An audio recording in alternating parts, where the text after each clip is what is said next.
Thanks everyone for joining us today. Today we're going to talk about self-care to prevent and manage burnout. My name is Rachel Heredia, and I'm a wellness coordinator for Best Health and Sharp Health Plan. My co-presenter is Catherine. Hello, everyone. I'm Catherine Goldberg. I'm also a wellness coordinator with Sharp Health Plan Best Health. All right, so let's go through today's focus. Today we're going to talk about what is self-care, as well as what is burnout, some signs and symptoms of burnout, what's the difference between stress versus burnout. We'll talk about different causes and how we deal with burnout, and then building emotional intelligence and how that helps support us with dealing with stress, with dealing with burnout. We'll talk about different work-life strategies as well as personal self-care strategies. We're going to go through a mindfulness technique and another self-care activity, and then we'll present some resources that you all have available to you. So let's dive in. What is self-care? Self-care is the commitments, behaviors, habits, and actions you undertake to preserve and maintain your well-being. What it is not selfish. It is not self-indulgent or lazy. It isn't something that we do sometimes. Hopefully, we do it most of the time. And it's not a solution or a reward. The goal of self-care is really to set yourself up for success, to show up and be your best self. What is burnout? Burnout is when you're chronically stressed and it goes unmanaged. It is the fallout of an overwhelmed system. I'm going to say that again. It's the fallout of an overwhelmed system. You are emotionally drained. You often hear people say, I'm in survival mode. You have reduced energy at work, at home, in your social life. Netflix has even created a product category on this called escapism binge TV. You may feel good in the moment by zoning out, but long term, you actually can feel worse. What is protective for long-term support is consistent self-care practices. And this can mean different things for different people. For some, this may be a walk alone, or maybe taking a quiet yoga class. For others, this may be engaging with people, like playing a game with your family or going out dancing with your friends. We encourage you through this presentation to start considering what your self-care practices look like for you, to start incorporating them into your daily routines. What are some of the signs and symptoms of burnout? It is pervasive in your physical, emotional, and behavioral well-being. As we mentioned earlier, it may mean you're tired all the time, or you're procrastinating, or maybe you're losing motivation. And this is very subtle at first. So your body ends up adapting, and you don't know how you got to where you got and how awful you feel and how to feel better again. One of these ways that we can offer with self-care is to be present. We're so busy thinking about the future or the past or zoning out to reality TV in the present, we're not actually in the present. Just 5 present minutes a day can really boost your overall well-being. So what is the difference between stress and burnout? Well, stress involves over-engagement. One may feel overwhelmed from having too many pressures or demands. Stressed people believe if they get it under control, they will feel better. There is a sense of hope. Now, burnout involves a lack of feeling.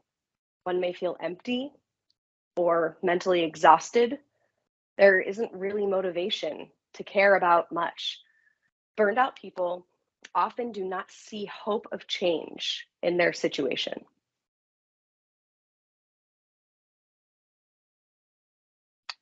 So, a few more definitions or examples of stress versus burnout.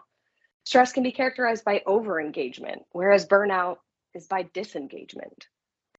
Stress, your emotions are overreactive. It can create anxiety. It may lead to anxiety, whereas emotions are really blunted with burnout.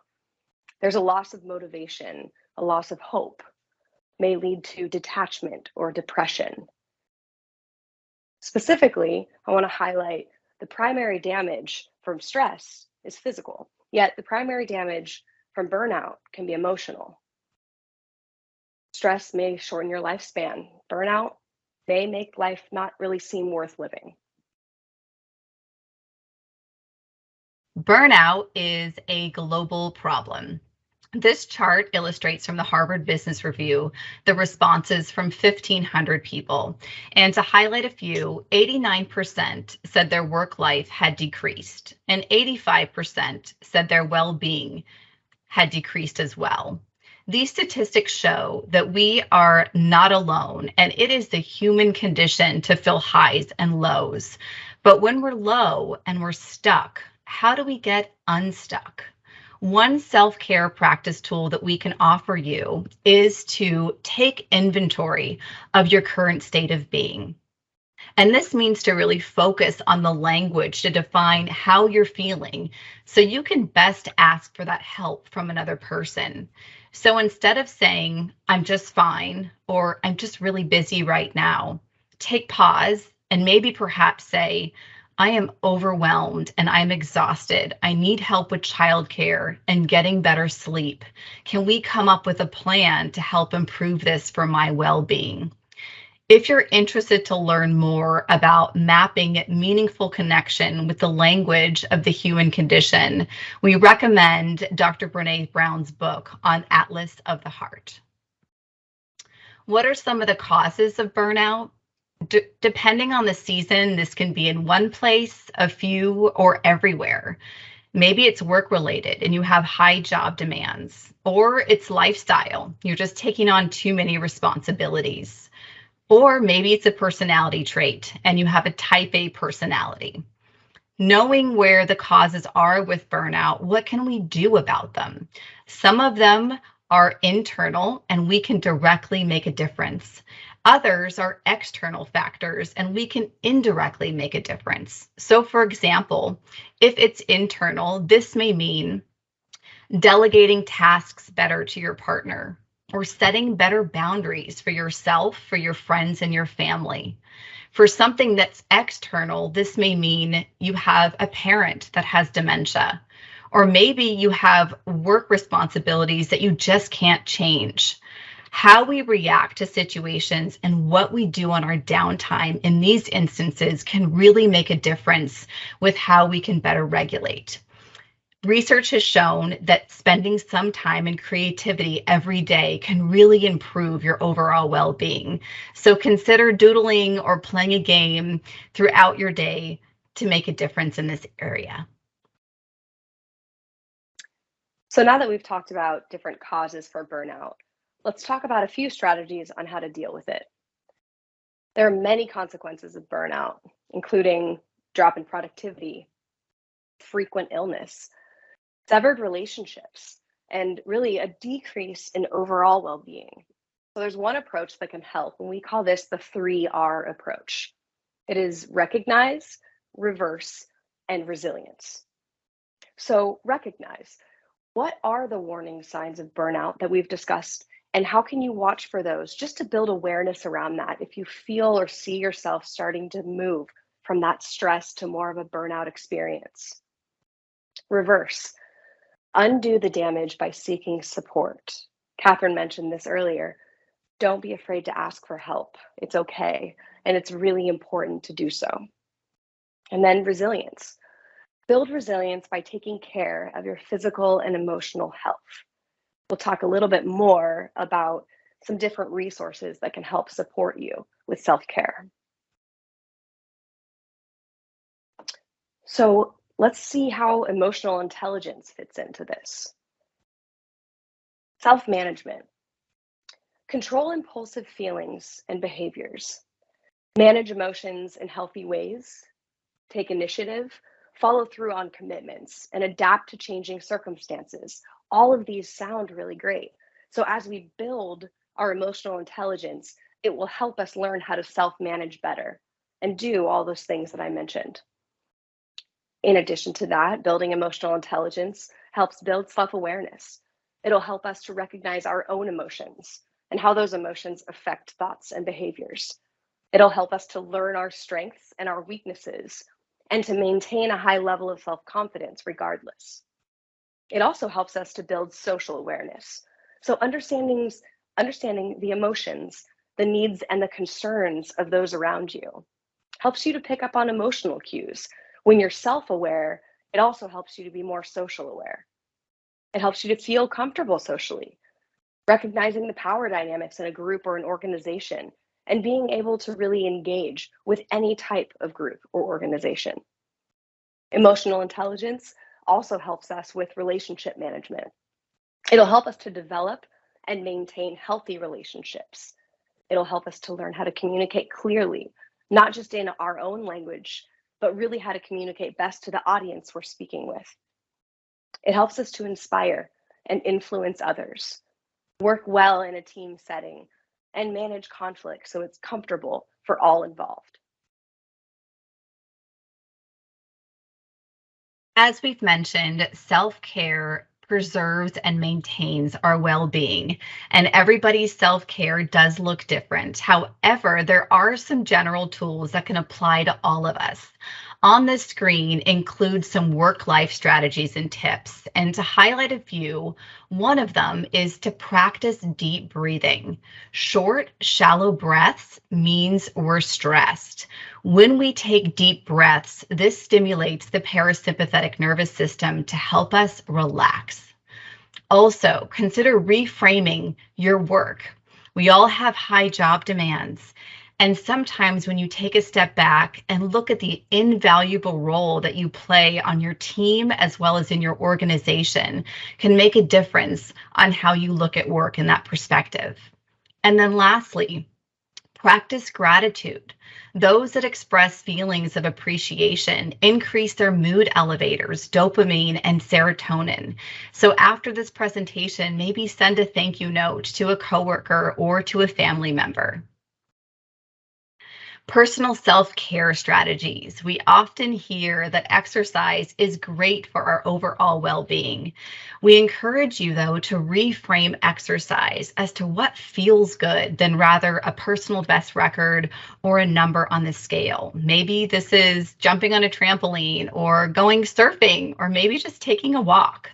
Prioritizing your exercise helps with stress. However, it's really important to be mindful because if you're already under high stress and you do a high intensity workout, this will stimulate cortisol in the body, and that can cause weight gain, depression, brain fog. So have a flexible plan. So life, when it happens, doesn't derail you. Change the duration, the type, the time of exercise. So you always have a plan for self-care no matter what the day throws at you.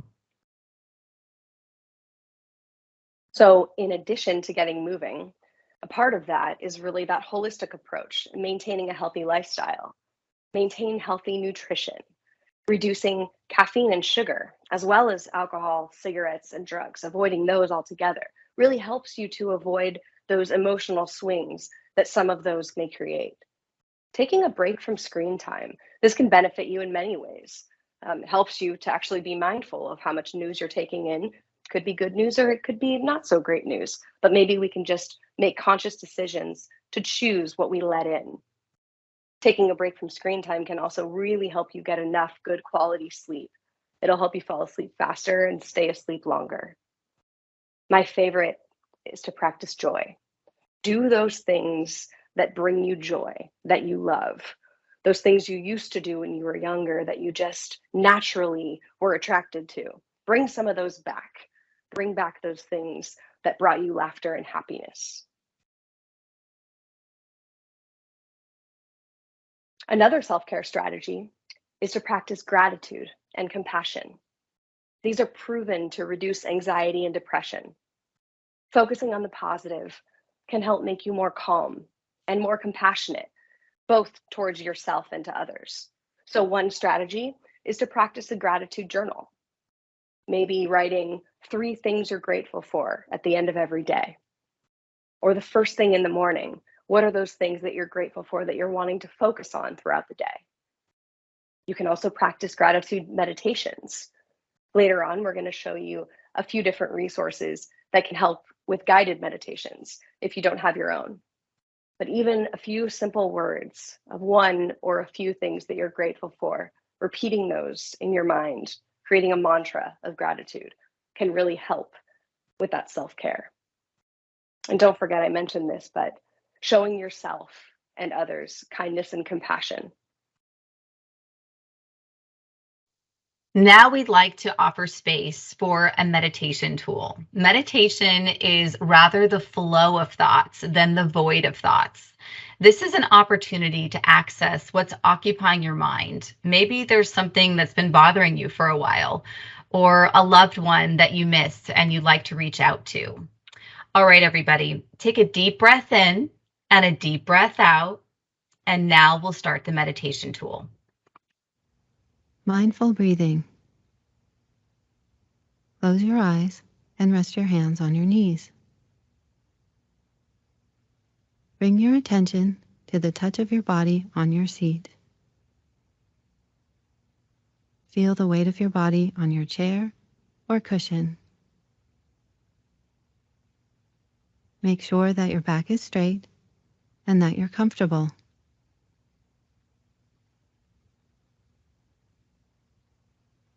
Take a few deep breaths. While you're breathing deeply, relax your shoulders, your stomach muscles, the muscles in your face, your hands, and your legs. Let go of all the tightness in your body.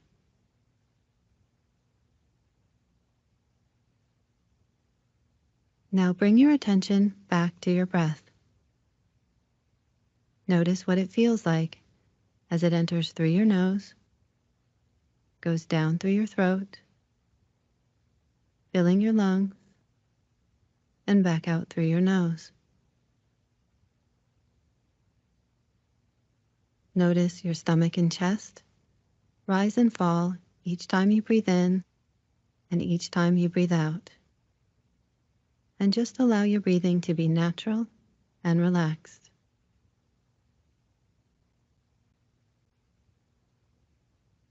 Now bring your attention to the feeling of your breath in your nose.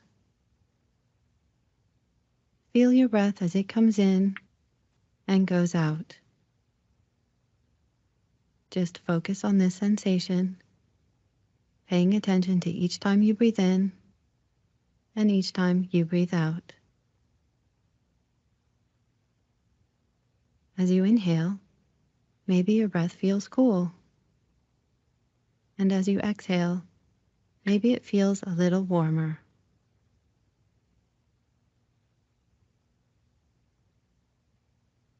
When your mind wanders, or if you become distracted, just notice what's going on in your head, and then gently bring your attention back to your breath, going in and out.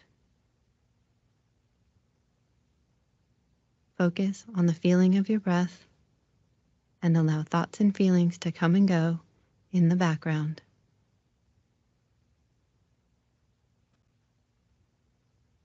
Now gently bring your attention back to the touch of your body on your seat and open your eyes.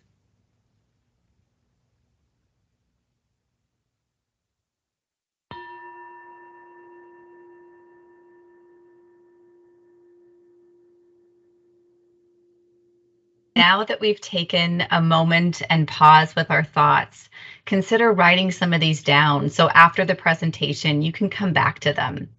We're now going to go into another exercise, the self-care activity with Rachel. So hopefully, after that meditation, you're feeling a little bit more relaxed and you've taken some really amazing deep breaths, probably more than you've taken all day. So another self-care activity we call the Wheel of Life, specific to satisfaction. So what you see in front of you are some examples of different areas of life. And please keep in mind, this activity can be made to your own satisfaction. So if you have other areas of life that aren't labeled here that are really important to you, feel free to swap any of these out with any of those areas that are more important to you, because this is your wheel of life that you can build for yourself. So the purpose of this is to rate each areas of life on a scale of 1 to 10 based on your level of satisfaction. Now, the purpose of the activity is to help you understand, what does the balance of your life look like? How can you redistribute your energy so that you're putting more energy towards those areas maybe that you're a little less satisfied in, but wanting to increase that level of satisfaction? And maybe you're putting a lot of energy towards something that maybe isn't really that important to you, or you're perfectly satisfied in, so you can redistribute that energy to hopefully create, again, a balanced life and a balance of satisfaction. So you can take maybe 30 seconds to just kind of think about this right now. If you'd like to draw it on your paper, you can do that. Label a few areas of your life, and then rate those on a scale of 1 to 10. And again, some areas, let's say career. Let's say I am 10 out of 10 satisfied. Great. Maybe that's just an area I don't necessarily need to focus on. However, personal development and growth, maybe that's something that's really important to me, but I recognize that on a scale of 1 to 10, I'm about a 4. So I'm going to take a little bit of energy and I'm going to apply it to personal development and growth. Maybe just set a goal around it so that I can keep it on my radar and hopefully increase that level of satisfaction, again, to create more balance in my life. So let's talk about some virtual resources that you all have available to you. And these are tools that can help us overcome burnout. So the wellness program, Best Health, that both Catherine and I work for. This is a fantastic wellness program that has a ton of online resources, as well as health coaching, which I'll dive into a little bit later. I also want to highlight Studio Sweat On Demand.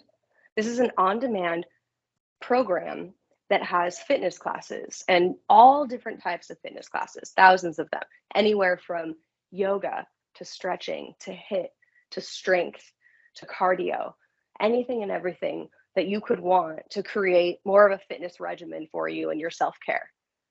The great part about this is, because you're a member of Best Health and Sharp Health Plan, you actually get this for a 50% discount. It's only $9 a month to have all access to the on-demand classes. And then let's go over to the other side. So here are a few different options as well of some great resources. The Happiness Lab is a podcast that explores the science of being happy. Fantastic, entertaining podcast. That book to the right is called Beating Burnout at Work, and it speaks more to a lot of the concepts that we spoke about today. Calm and Headspace are two different apps that will walk you through different breathing exercises and guided meditations and mantras. They can help you to create the experience that we did earlier with that meditation. So just a few additional resources that we like to discuss. Now I want to talk about health coaching. So if you are wanting to set any health-related goals around any of the concepts we spoke about today, or anything else that's really important to you in that health-related area, our Best Health Coaching program is fantastic. So it's a no-cost 6-week program where you'll meet with your coach once a week for 6 weeks. These are phone calls. It's telephonic based, approximately 30 minutes per call. And what you'll do is you'll co-create a relationship with your coach and a plan. It's very goal-oriented. You and your coach will customize action plans that will aim at improving results and long-term health. We like to say it's a lifestyle. So they'll work with you on a regular basis to set smart, short-term goals to help you create that healthy lifestyle that you're looking to achieve. There are 5 different programs that you can engage in: weight management, tobacco cessation, nutrition, exercise, and stress management. We know that these definitely overlap in life. So when you pick one of those programs, you may work in a number of these categories, but really that just helps you create a focus for the specific program that you're looking for and the goals to set around for those 6 weeks of engagement with your coach. All you have to do is email besthealth@sharp.com, and that can help you get started. Now that we've offered the what, the hows on self-care, burnout, and stress, we encourage you to maybe take time to self-reflect if this is the time to change direction and prioritize your health. We have offered a lot of resources and tools here today, and we leave you with this great quote: self-care is giving the world the best of you instead of what's left of you. Thank you so much for joining us, and we hope that you can take a little nugget of something that you enjoyed today or experienced and apply that to your world going forward. So from our team to you, thank you so much.